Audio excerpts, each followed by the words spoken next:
1, 2, 3. Ayo! Teman, ada yang seru dari kami nih. Perlombaan alasi bolang Desa Mandala, Kecamatan Duku Puntang, Kabupaten Cirebon, Provinsi Jawa Barat. Yups, kita namakan perlombaan ini Lomba Pindah Tepung. Perlombaan ini biasa dilombakan di acara 17-an atau di hari ulang tahun desa seperti kali ini. Kelompok yang bisa memindahkan tepung lebih banyak, merekalah pemenangnya. Tepung yang digunakan adalah tepung yang sudah tidak bisa digunakan lagi atau limbah sisa dari rumah pembuatan tepung. Bukan hal yang mudah loh teman memindahkan tepung dengan cara seperti ini. Sudah dijamin semua pemain terkena taburan tepung. Gimana? Seru kan? Lihat, wajah teman-temanku jadi seperti badut semua kan? Putih semua deh jadinya. Menang atau kalah tidak jadi masalah. Bagi kami, persahabatan dan pertemanan jauh lebih penting.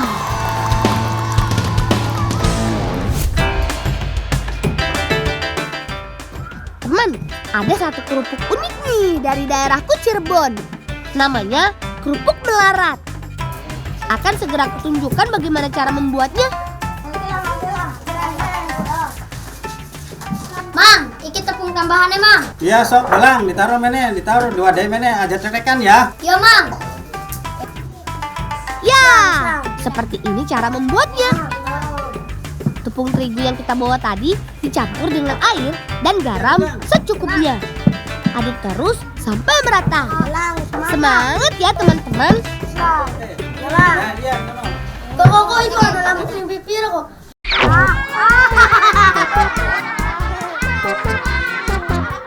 Bocah-bocah aja dolanan, pun gue penganan. Iya, Mang. Ayo, gaya maning. Ayo kita lanjutkan lagi. Kita angkat yuk adonannya ke tempat Kak Hasan, karena dia yang bertugas menguleni adonan. Tekan yang kuat adonan sambil terus dibolak-balik ya, agar pewarnanya tercampur rata. Warna merah dari buah naga, warna kuning didapat dari perasan kunyit, dan warna hijau dari perasan daun pandan. Oh iya teman, kata Kak Hasan, menguleni adonan seperti ini akan membuat adonan menjadi lebih mengembang. Warna-warnanya cukup cantik bukan?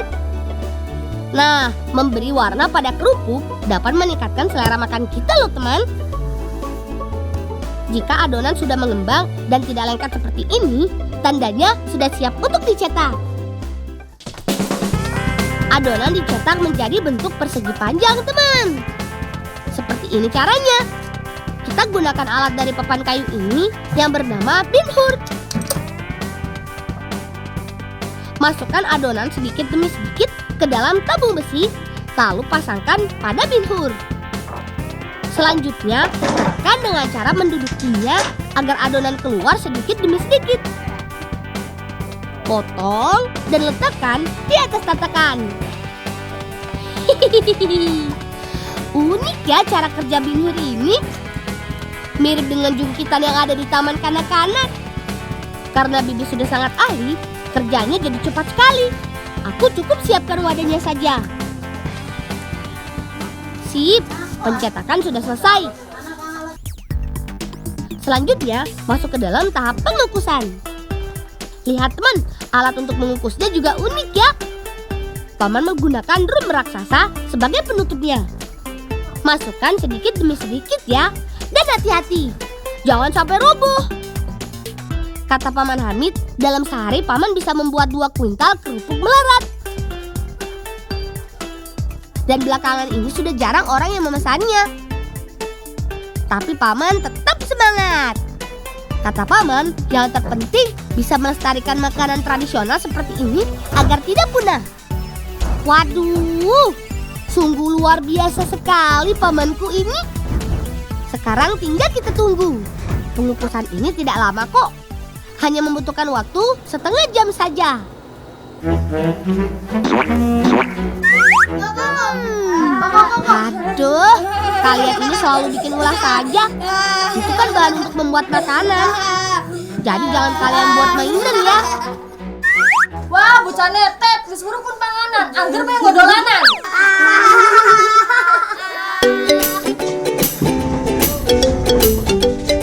Sip, saatnya mengangkat adonan kerupuk dari tungku pengukusan. Awas, hati-hati ya, karena masih sangat panas. Kita antar kerupuk ini ke bagian penetelan. Penetelan yaitu memindahkan adonan kerupuk dari wadah kukus ke wadah penjemuran. Wadah penjemuran berbahan dasar bambu yang disebut gedek. Iya, seperti ini bentuknya. Setelah semua gedek terisi, selanjutnya tinggal kita jemur. Ayo, kita rame-rame angkat gedeknya dan letakkan ke tempat penjemuran.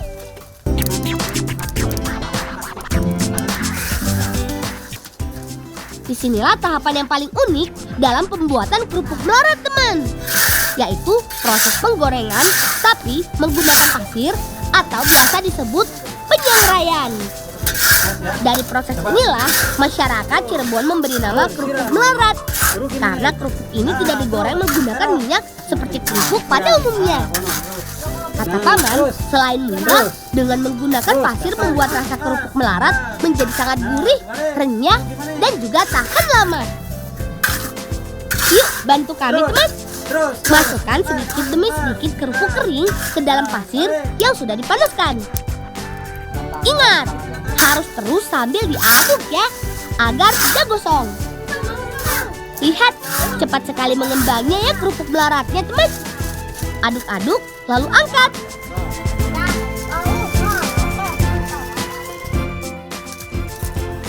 Iya, jalan gue dimasak seblak nih umalang ya, gue bibi, gue keluarga yang lah. Emang, Mang. Kagak batar-batar, gak seblak. Asik, rezeki anak soleh, dapat kerupuk melarat dari paman.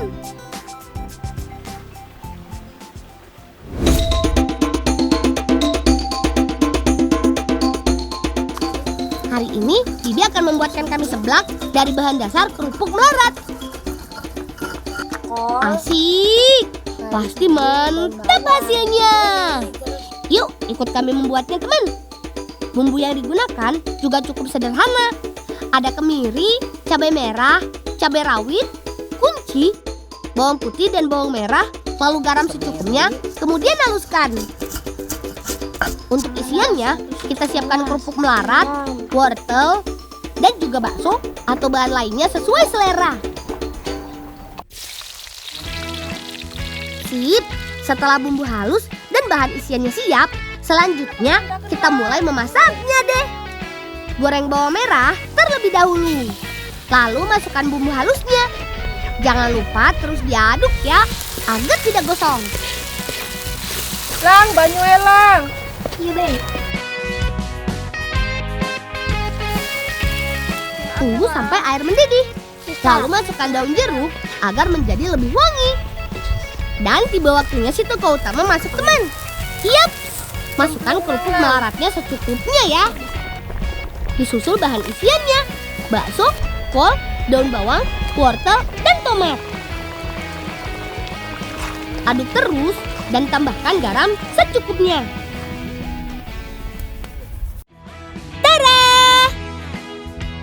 Ini dia seblak kerupuk melarat ala kami si Bolang.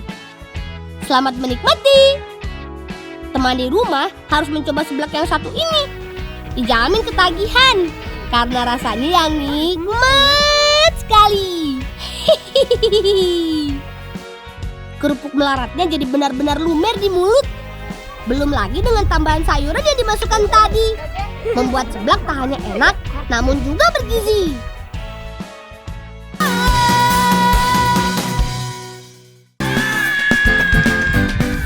Ayo paman, bantu kami naik sampai atas sana.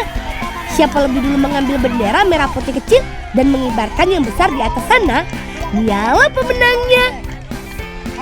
Perlombaan ini sekilas mirip dengan panjat pinang.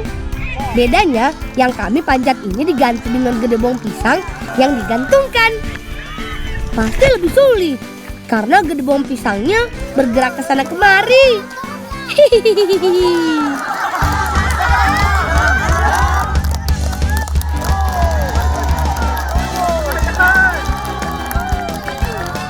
Iya, aku berhasil mengambil beberapa bendera kecil.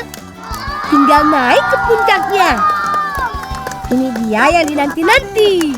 Bendera merah putih berhasil dikibarkan. Berarti tim kami pemenangnya. Hore!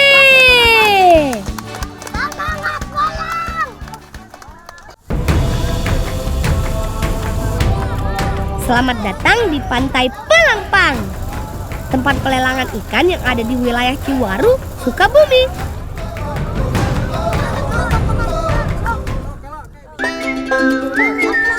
Nah, ini dia hasil tangkapan kami hari ini.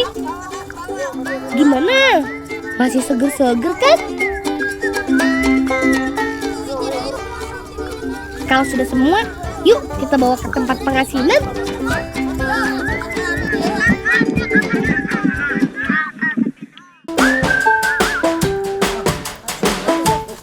Ini dia tempatnya. Setibanya di tempat pengasinan, rebonnya langsung direbus loh. Proses rebus ini bukan sembarang rebus, tapi sekaligus proses pengasinan. Satu kali proses merebus, bak berisi air mendidih ini bisa menampung 3 keranjang rebon.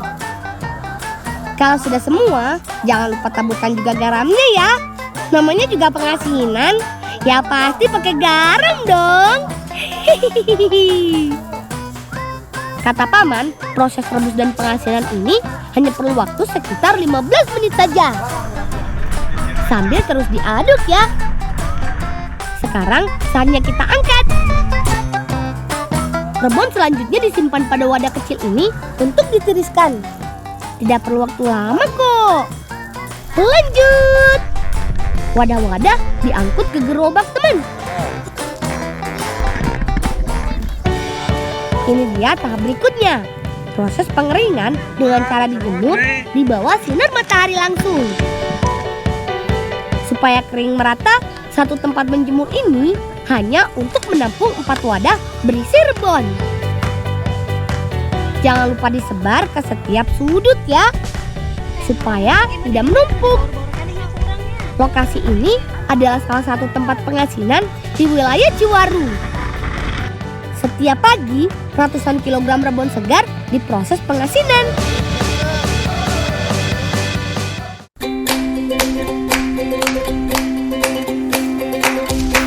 Mana itu nomor di depannya teh? Tuh, di paling itu kanenya. Sor tuh di situ. Pelarian yang baru raknya. Teteh di dianya.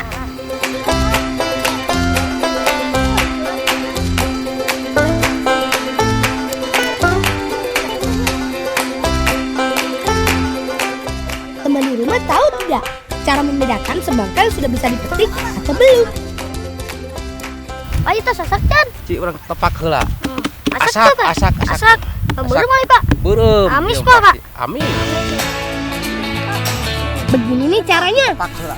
Saat buah semangka ditekuk Asak. dan berbunyi nyaring, tandanya buah semangka sudah tua dan siap untuk dipetik. Kata paman, semangka yang bisa dipetik biasanya masuk usia 57 hingga 60 hari dari awal menanam pohonnya. Jangan ragukan ukuran buah semangka dari desaku. Ukurannya besar-besar. Ada yang satu buah beratnya mencapai 13 kg loh. Kalau sudah dipetik, kumpulkan semangkanya ke Kak Erni dan Kak Derin.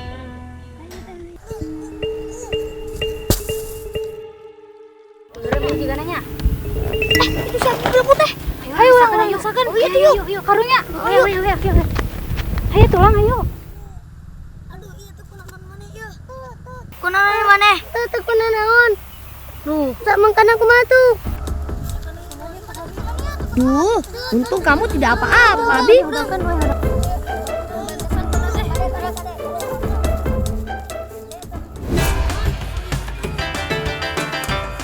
Ada menu spesial nih untuk teman-teman semua. Yuk, bantu ibu dan kakak masak. Ini dia bahan utamanya. Kulit semangka. Baru tahu kan ada manisan kulit semangka? Catat nih. Pertama, bersihkan dulu bagian luar kulit semangka. Kulit berwarna hijau ini teksturnya keras, jadi harus benar-benar bersih.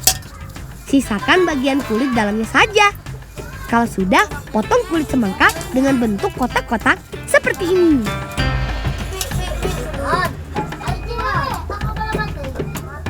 Setelah dipotong, kulit semangka ditusuk-tusuk menggunakan lidi atau tusukan sate. Tujuannya supaya saat direndam nanti, air rendamannya meresap sampai ke bagian dalam kulit semangka. Sip deh. Terakhir, rendam deh kulit semangkanya dengan air kapur. Diamkan beberapa menit saja.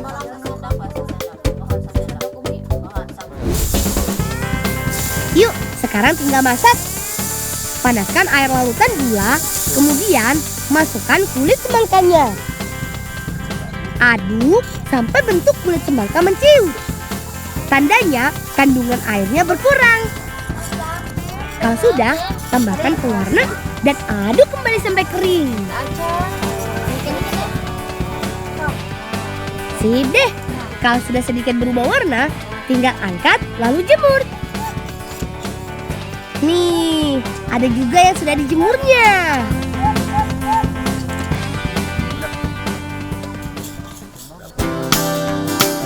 Kalau sudah ada yang kering, tinggal kita makan bareng-bareng deh. Tidak seperti yang aku bayangkan.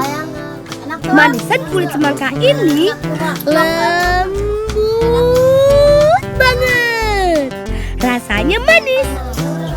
Kalau dirasa-rasa mirip seperti makan labu siam. Wah, pokoknya mantul deh teman. Bolangpedia.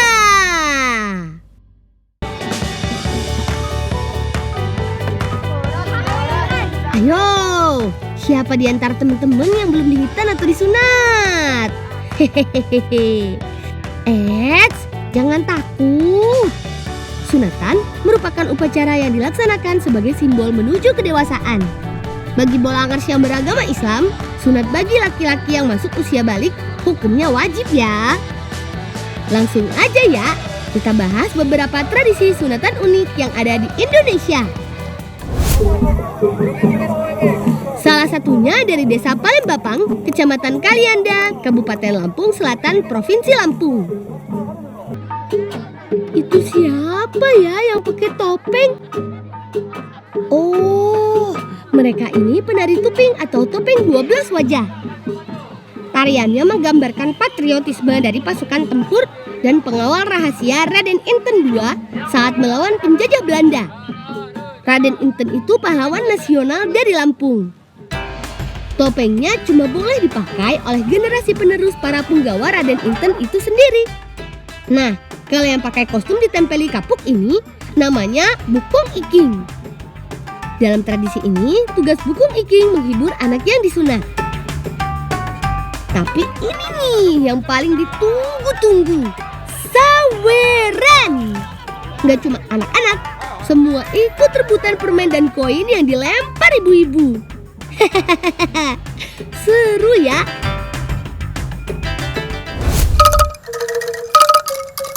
Terakhir, ada tradisi dari Panjalu, Kabupaten Ciamis, Jawa Barat. Namanya ngadiukeun.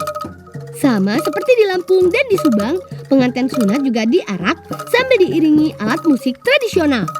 Alat musiknya terbuat dari bambu lemen dan sudah berumur 70 tahun. Wih. Nah, habis diarak, rombongan tiba di mata air Cidehem. Menurut kepercayaan, air Cidehem bisa berfungsi sebagai pengganti obat bius alami sebelum proses sunatan dilakukan. Kalau sudah disunat, baru deh diarak lagi menuju situ lengkong. Ada alat musik badut, ada juga buta kararas dan wayang ladung yang besar sekali. Acara ditutup dengan makan sate hati dan ketan ulen. Jadi gimana? Ternyata tradisi sunat seru juga ya. Kalian gak takut disunat kan?